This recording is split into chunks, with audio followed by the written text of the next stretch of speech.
Bismillahirrahmanirrahim. Allahumma sholli wa sallim wa barik ala sayyidina Muhammadin wa ala alihi wa sahbihi asma'in, amma ba'du.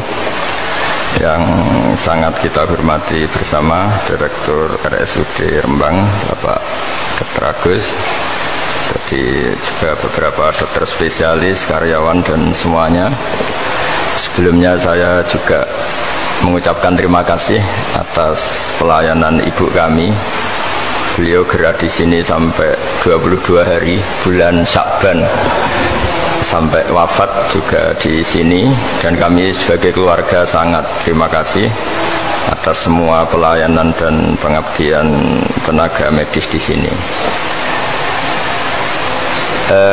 Sebetulnya RSUD itu sudah sopan lah, datang ke kita mintanya ngaji virtual. Gara-gara sopan tuh saya kok jadi ingin sopan juga. Akhirnya saya yang datang ke sini nih. Biasanya yang lembaga-lembaga besar itu agak-agak nggak sopan itu, ngatur-ngatur orang. Ini kok baik ini. Padahal BPK ngajinya di saya, lembaga negara. Kemenku pernah ngaji di saya virtual. Tapi RSUD kok kayak kasihan jadi saya.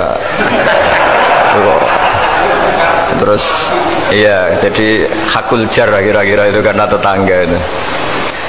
Tapi niat saya ya tidak baik-baik banget, sambil jalan-jalan kok dekat jadi.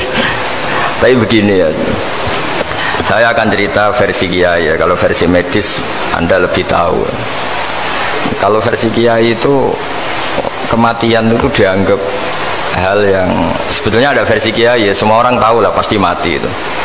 Cuma inginnya mati itu kan macam-macam. Inginnya ya setelah kaya, terus setelah mapan, terus menangi anaknya mapan, cucunya mapan itu. Terus itu pun sebetulnya tidak siap mati juga, tapi ya tetap mati itu. Jadi saya punya cerita, saya akan cerita yang lucu-lucu ya supaya nggak tegang ya menghadapi kematian.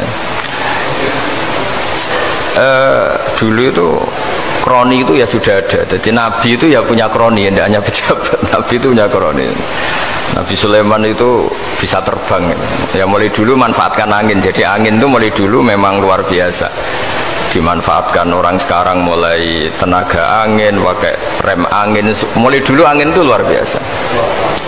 Nah itu teman dekatnya Nabi Sulaiman tuh ya agak sopan tuh bilang gini, itu Pak Nabi itu kalau nanti ada malaikat Israel saya pinjam anginnya supaya tidak bisa ngejar saya katanya.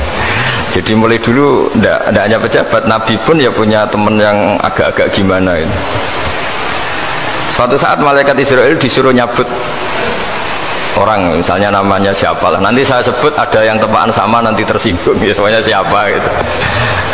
Yang jelas namanya ada Agus, tidak Bambang karena bahasa Arab itu.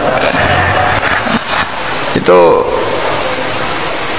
orang ini cabut di India ya. Nabi Sulaiman kira-kira ya di Palestina kira-kira itu. Si orang ini ternyata di dekat Nabi Sulaiman. Nah karena Nabi itu kan orang hebat lah, sehingga malaikat ya kadang silaturahim ke para nabi.